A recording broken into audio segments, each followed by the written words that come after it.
आज आपलं टिटवाळ्यामध्येच काम होतं, त्यामुळे आलो आहोत टिटवाळ्याच्या सिद्धिविनायक मंदिरमध्ये। इथे आल्यानंतर कळालं की बोटिंग वगैरे जे ते बंद केली आहे। लास्ट टाइम जेव्हा आम्ही आलो होतो तेव्हा बोटिंग केली होती।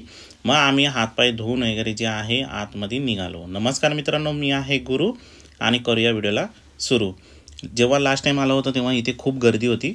आता पटकन दर्शन आमचं झालं आणि आतमध्ये व्हिडिओज फोटोसाठी अलाव नाही आहे, त्यामुळे फोन आपला बंद करून आपण बाप्पांचं दर्शन घेतलं आणि बाहेर आलो। बाहेर आल्यानंतर मात्र इथे भक्तांची गर्दी बघितली आणि जे बाप्पांचं रूप दिसत होतं पहिल्यापेक्षा सुंदर दिसत होतं, त्यामुळे राहवलं नाही। मग कॅमेरा बाहेर काढला आणि व्हिडिओ 1-2 घेतले, भूलचूक माफ।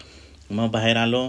मग महादेवांचं दर्शन घेतल्यानंतर राईट साईडलाच आपल्याला प्रदर्शन भरवलं होतं। प्रदर्शनचा आवाज ऐकताच भावी पळत पळत प्रदर्शन बघण्यासाठी गेली आणि गेल्यानंतर थोड्या वेळानंतर लगेचच निराश झाली, कारण की इथे प्राईस जी आहे ती आहे ओव्हर प्राईस। मग त्यामुळे मग भावीने काही घेतलं नाही। पण जर का तुम्ही इथे पहिल्यांदा आले असाल तर नक्की काही ना काही आठवण म्हणून इथून वस्तू घेऊ शकता। मंदिरामध्ये 4 व्हीलर आणि 2 व्हीलरसाठी मस्त पार्किंगची सोय आहे आणि जर का तुम्हाला स्टेशनवरून यायचं असेल तर फक्त 15 रुपयामध्ये तुम्ही इथे पोचू शकता। चला तर मग व्हिडिओ आवडला असेल तर लाईक करा, शेअर करा। भेटूया पुढच्या व्लॉगमध्ये। बाय।